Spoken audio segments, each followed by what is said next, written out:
All right, my name is Scott Redler, Chief Strategic Officer at T3Live.com. Today's recap and look ahead. So I'm a little tired, Feels like there's so much action back and forth, so much to do, so much to navigate, and so much to take into consideration. So taking into consideration that tomorrow is the CPI, which is going to be a big time, I guess, barometer of inflation, and then the ECB for Europe, the indices are kind of hanging out here.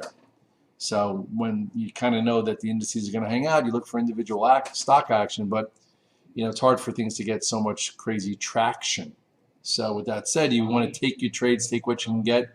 And for me, I've had a lot of positions on, so some things have worked really well, and some things take away from things that are working well, and maybe I have too many things on. So between today and yesterday, I withdrew some of my my risk, just to be careful, because why not? Since that May 11th low in the concept names and the double bottom in the S&P, I feel like I've had a really nice run, making money almost every single day. Some days big money, some days just kind of consolidating as a chart myself, and then some days a small loss.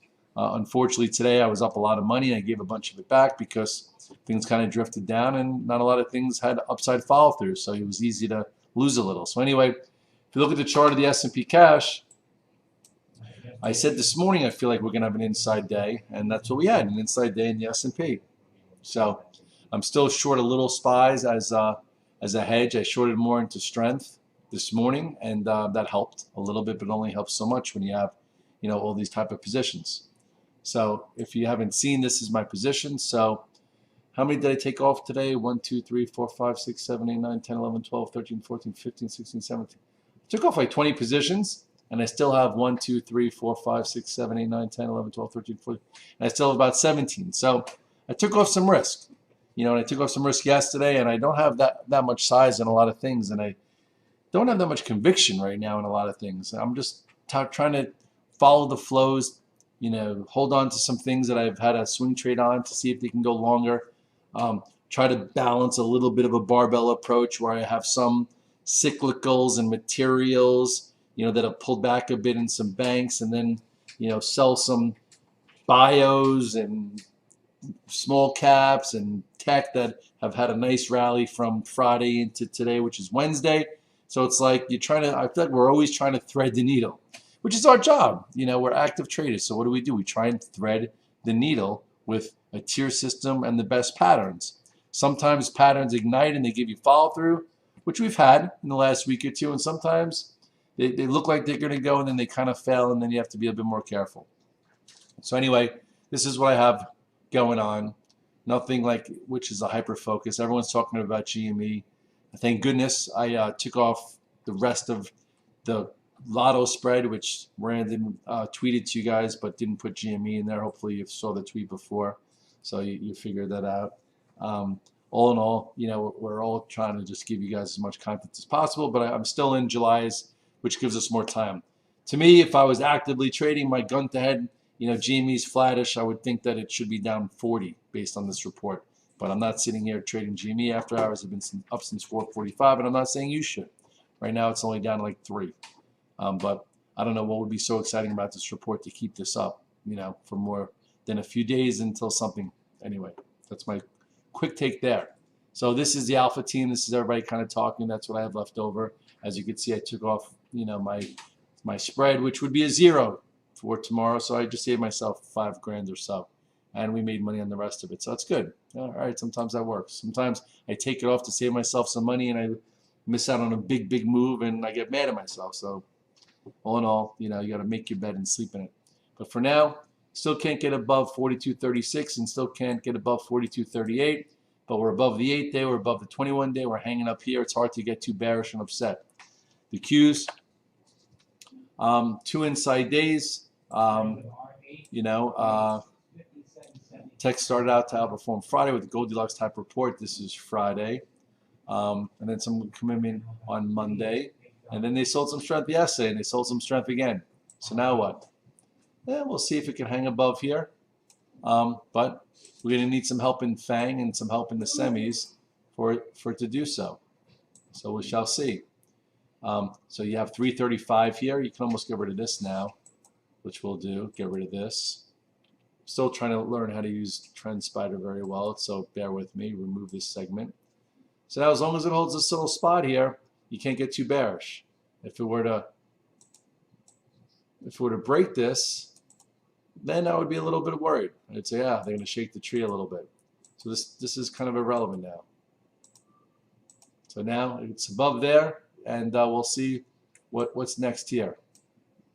So that's kind of how I draw the lines. Points of references, market discovery.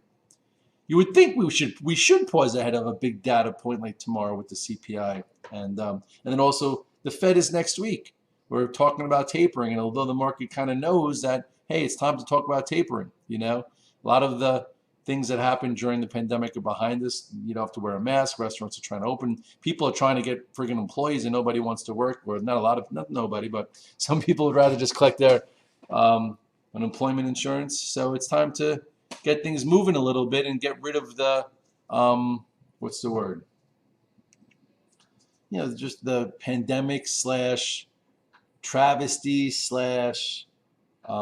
emergency accommodations. We're not in an emergency right now, even though people like to feel like they have the emergency type accommodations, because when we were at the bottom of the pandemic, people are like, why is the market not going down? Things are nuts, things are crazy. So they were buying bad news, and now they're selling good news. It's just what happens in the market sometimes. That's what you learn to live with. Sometimes, it's neutral, where Goldilocks, things just trend because things aren't too hot, too cold. Market doesn't like either one of those. Anyway, we'll see what happens tomorrow. We'll see how we open up. Again, I still have some things on. I have a hedge on. I'm trying not to have too much risk because I don't want to get blindsided by something I'm not able to see tomorrow. What did the IWMs do today? I would also assume that not going to break out ahead of the data. All in all, a really nice move from reclaiming the moving averages here, 221 to 233. The time you want to get really big is when the 8th day and the 21 day get reclaimed and show commitment to it, not on breakouts anymore. And this was the time to get big. Right there, it was a fake out to the downside here, and then you had time to play a move, a retest, and now we'll see what happens next. Are we gonna reverse here at the highs of this bigger channel again? Maybe. I wouldn't be so surprised. That's just the way the market's been trading lately. The XLF looks as if it's kind of on the verge of losing more momentum. I did sell my XLF, even though I kind of wanted to hold it, thinking that we had a bit of a pullback because it's been more of a bio, small caps, and tech market. But now who knows? Maybe it rotates back, because that's what happens here. Everyone loved the transports a week ago, or 2 weeks ago, or 3 weeks ago. Now they hate it. Who hated Kathy Woods when ARK was below 100 and said she's washed up, and that's when you bounce. Same way you see market in turmoil on TV, you're a buyer. Whenever you see something so hot, you have to be a seller. And I think who also said, oh, the meme trades are back. They said it today. They've been back for 3 weeks. Now it's probably time for them to lose some steam. But anyway, we'll see how it all goes. Bottom line is, we'll see what happens here. You can move this line down a little bit. This is your new low. We can get rid of this. We keep, every day we get new points of reference to use. That's all you could do, is use points of reference to measure your risk. NCLH, I sold some strength yesterday. So if you sold some strength yesterday, now all of a sudden you have a bit of, this is remember we talked sell signals? What's a sell signal? Well, a sell signal is when you trade above a prior high and then get below it. I did not look to add here, but then if you do trade below a prior low, it shows some power to the downside. You can't read too far into this because it's still above the 8 day, it's still above the 21 day, but a candle like this means some power. So hopefully if you had a big, a big position in NCLH and all the cruises today, said, hey, you know what, maybe I should just have, a little bit of a trailer on, especially if you've been in a trailer from here. Because sometimes you get out of your trailer even, and it's hard to go back to. So now you lift this up. Chances are, like the XLF, hey, who knows? Maybe it sees this spot. So if you wanted to just get out, get out. If you want to keep it on so you could watch it with the corner of your eye and buy it when it looks like it's turning, you could do that. Jets look worse than the cruise lines. It never went back towards the highs that we saw in March. Reversed down today. I did trim a little bit, but you know what, this 2650 I might use as a stop and say, hey, I don't need to be in the airlines. If the airlines are going to reverse and get below the moving averages, I'm an active trader. I don't have to be in there. I'm not like, you know, an airline investor. I thought maybe with the, you know, with the reopen and everyone taking all their shots. My son just got a shot. Second shot yesterday. He's got 101 temperature. I got to rush home, make sure he's okay. He'll be fine. He's taking Tylenol and stuff. My wife's home. But anyway, you know, even 12-year-olds are getting vaccinated or vaccinated. So anyway, this is a pretty nasty candle. Not a nasty candle, but a reversal candle. Remember, you can't get above and stay above a prior area. What do? You sell your momentum share. So if you thought, oh my goodness, the Jets are going to go, it's going to get above here, it's going to go to there. Well, couldn't even hold there. So you sell some, goes red, you sell more. And then it doesn't look like it quite, you know, quite changed, but if it were to get below here, you could see downside. IBB looks a little bit better, you know, hanging in there. XBI, I did buy some back on the dip. Looks a bit better. You know, this was your high. It's above this little downtrend. We'll see how it goes. You know, in the FANG world, I sold my Facebook yesterday, which feels good now. People are like, how'd you know to sell it yesterday? I'm like, it was just because I had too many positions on and I thought maybe it came a long way. Well, anyway, it broke this little pivot here, which was what? This was 332 to hit the 8-day, not the end of the world. But this kind of signal doesn't say, like, Red Dog, you can buy a dip today? Like, why am I going to buy a dip in Facebook? For the first time, it broke below a prior low in a long time. So what does that say? It says that the direction today was stronger to the downside, to the upside. So as a momentum trader, I'm not looking to buy that. I'm happy to be out of the way. Maybe, you know, there's a trade into a different support area. Here's 324. Here's the, you know, move this down a little bit. Here's the 8-day. So, you know, maybe tomorrow it opens down and then reclaims this low tomorrow to buy, especially if you sold some 334s or 5s like I did. So that's how I think about things. You know, you have either a swing position on that you're trying, like, listen, there's some guys that are probably in a swing position. I'm like, I don't care about this. I'm in size from 299. Big deal that it came in for a day and a half.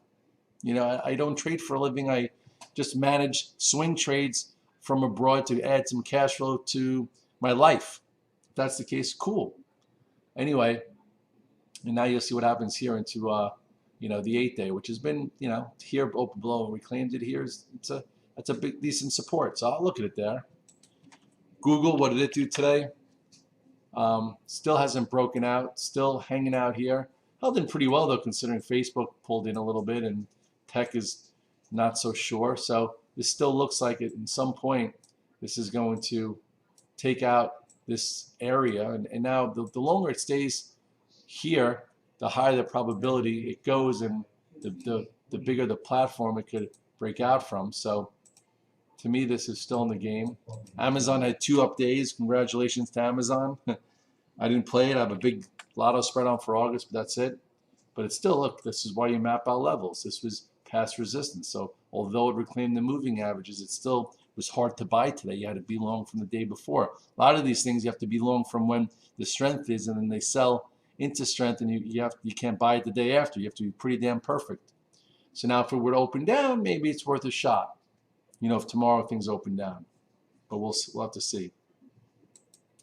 What's happening now? Some guys are pointing out that this IVR that we bought today is going up. Okay, that's good. Well, anyway, there's still monotonous trend or channel, whatever you want to call this. There's a lot of noise about Amazon the last 2 days, all over TV, about how it's ready to go, ready to go. This is what it did. And they started talking about it today, after yesterday. They weren't here yesterday. And when the Red Dog reversal happened, that was when, you know, it was the easier spot to be long. But we'll see now.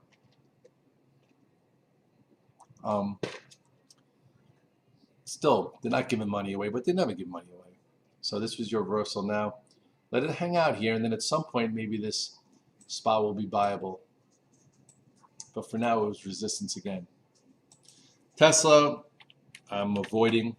Guys said to me today, like, Red Dog, thank you so much for avoiding Tesla. I used to think I was going to miss something every single day, and we don't miss anything. Last year was different. Last year it was above all the moving averages last year. It was a fantastic trade, right? Starting from here, I think we were long Tesla this entire time in some capacity. Then it broke the moving averages, and it's been a technical, tactical trade ever since. And at this point, it's the same. 635 lower high. Today it was flattish, and it's hard to tell. Let me get rid of this because this is not, doesn't really need to be there anymore. This is 597. Whole lot of nothing in here. We'll see how it goes. Sometimes there's a trade based on the morning futures, but that's really all there is. Sometimes you get a gap down, it's oversold, goes from red to green, gets a push, you take the trade. Sometimes it opens up after a day of doing that, and then it's a sale. It hasn't been much more than that. As far as GME is concerned, the meme names, I had 2 lotto spreads on in GME from about $100 ago.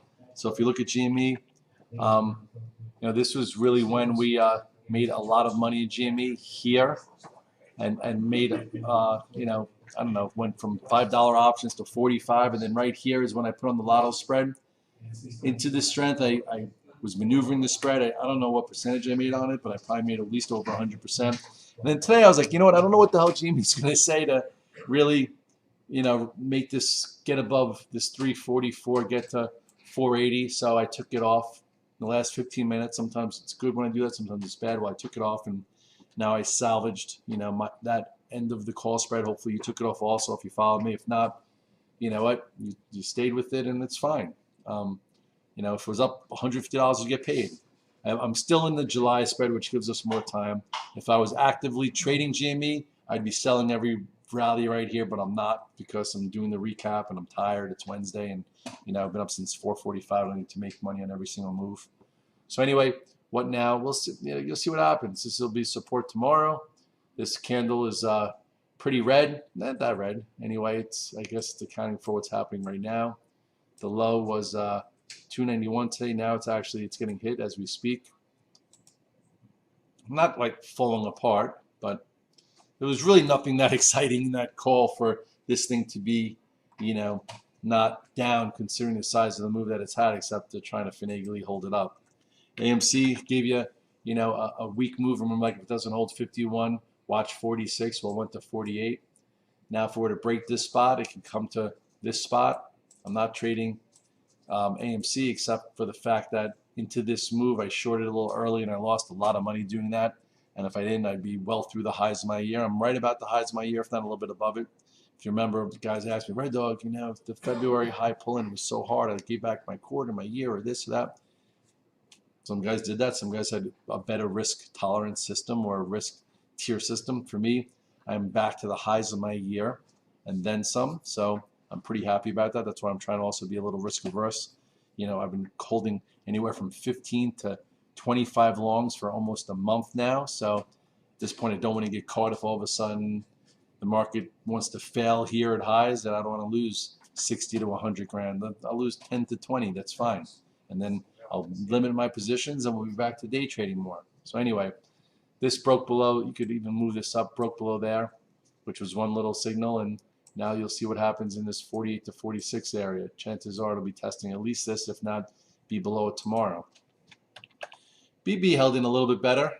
Again, I'm trying to massage these things. I was buying it, sold some, bought some into here, sold some, bought a little. I'm very, very, very small. Do I still have BB on? I do, but it's very small. Tilray, I thought was going to go today. That was disappointing. Went as high as 23.03, got through 22.14. I'm still in some. I made really good money in Tilray because I've been following it very closely, and I was buying it at 15, and I traded around it a bunch of times, and then I added today a lot of it through 22.14. I did sell some into strength, and I did lose on the remainder, and now I'm smaller, so we'll see how that goes. Some of the one-off concept names that I had, I figured I would try, and they've been tough. VLDR, I'm still in smaller. I thought maybe this one day would lead to more, but you could have sold some strength. And now we'll see what happens here today into whatever this low is. Does it open below it and reclaim it and rebuild? We've seen that happen a few times. Same thing with LAZR. I thought maybe, hey, it could break out. It didn't, and now it's kind of hanging by a little thread here. This bar could leave now. it doesn't really matter as much now. This pivot that matters more. So it's got to hold this going sideways a little bit to rebuild and give some commitment to this type of move. Palantir, much better for us. Bought it on this day, added through this day, if you remember. Let me pull it over a little bit, 2162. And now, instead of being in, I bought a little options just to say, hey, maybe it works, maybe it doesn't. But if it happens to trade through this with some kind of news or whatever and breaks this trend of lower highs, 30, 27, 26, 25, then I could start another move, but it's going to have to do that. So I'm not in it for that. This IVR is moving after hours. I do have a decent amount of this. That's helping my P&L after hours. Anyway, we'll see how this goes. So this is, the question is, are some of these things going to continue their active trends or active sequences from like a low like this and go sideways and go, or not? At this point, you want to protect your capital and you want to keep your trades and be a little flexible. Something's going on a little bit right now because my P&L is going higher besides the IVR, but whatever, we'll see there. What else? SDC was a little bit of a pain today. It definitely had a big day and gave you lots of ways to sell strength into prior resistance. So, and I did sell some strength. I sold some 1095s, and I was buying a lot of it in the morning, but still I would have rather a better close. Remember what I said yesterday, day one could lead into a day two. Well, this day one led into 10% move before pulling back in. That happens.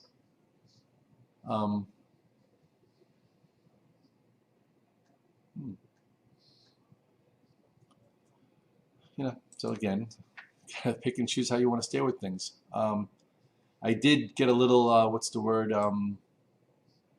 antsy or something like that. Is that a word, antsy? Yeah, antsy is a word where I thought perhaps, what's it called, CLVS was going to get catch on today, and it didn't. It opened up and big red candle, lost money. I had to get out of that. As far as Clove, I did say this morning, look back at the morning call, I'm like, gun to head or what a pistol to cabeza, I would be selling Clove at 26 or 27, not buying it, even though Jim Cramer was saying, oh, if you're short Clove, you can go out of the business. I was like, no, now's the time to probably sell it if you're long or short it, and look at that move. And what didn't it do? It didn't hold 24.93, so that was even more of a signal to get out or get short. So we do have ways to maneuver these ranges, and there's lots of ways to do it, right? Day one buy, get paid, and then you even got paid for taking it into this, and then that happens. So lots of ways to use a process and a routine to be long, make money, and if you're still in it, congratulations, then even get short. You could have shorted at 25, put a stop in 29, and still made yourself $7 without trying to pick a top. Yes, we do that here. And some guys are much better shorts than I am, but I don't have to be, such a great short in order to make money. I can make you guys all money by being your outside supporter. In the same way I just said, when GME was flattish or down 5, I would be shorting it not long, and now GME is down about 10%, down 27, about 7 minutes later. So if you trade after hours and you're a good short, maybe you made good money there. For me, I'm talking to you guys and just trying to get the information out there so this way you guys have as much to be prepared with as possible for when. Anywho, what a candle. Tomorrow probably opens up in here, and then we'll see what happens. Does it, fill or hold the gap? I don't know even how to use this here. Oh, look at this. This is Trend Spider. This is the gap. It's bigger than this. Let's see, go like this. Yeah, not so bad. Dog could know some new tricks. So anyway, that's that. What else? I did buy a little of this TKAT because of the strength in Bitcoin. Looked like a day one, like it was trying to break out. I'm still in it. We'll see how it trades overnight. It's not really a meme trade. It's more of something that trades with Bitcoin. If you look at Bitcoin had a big bounce. I didn't really play it. I wasn't expecting it. But still, there still could be another trade here. breaks this spot, it can get back towards 40. I did buy a little Ethereum. I still have a few other things on. I'm probably in about, still 80 to 85% cash, but I don't care. I'm within 0.25% to the highs of my crypto account, where a lot of people got theirs cut in half because we sold when Bitcoin was here before this. But I do have the luxury. I shouldn't try and be perfect and wait, but I'm still kind of not that involved, which is fine. I have no fear of missing out on a bounce into the low 40s if it happens. I'd rather just be safer. And if it were to break here, I would have made a lot of money into this spot. It didn't happen, so now I'll see. And then at some point, if it breaks above this and I feel it, I'll get back in. I'll make a nice trade and I'll add to my crypto account. But for now, again, I don't need to do it. I'm not in such a big rush. NBIO, nice little move. Conference is Friday, hanging in there. Went to as high as what? 385 today, a little bit above 380. Big move from this is when BTIG said, hey guys, it's going to go to 11, and over the course of the year it's still below 4, so it still has a big range to go. If you look at the overall channel here, it's been in this channel for a long time. Okay, so with that being said, even though it's gone up a little bit here, it's still nowhere in the scheme of things. I got to figure out how to put a longer term chart in here, but it doesn't really matter. So anyway, there's a big void here back to 5. Let's hope that they have good enough data and news, which I think they might, to get back up there. It's up to you how you want to trade it. I did reduce a little bit just because I bought a lot down here, so reduce some, and then we'll see how it goes. And that is that. It's 4:47. Listen, if you're a new, a new tester for the week and you're just getting the note and you're getting the videos, hopefully I'm teaching you something, whether you become part of the community or not.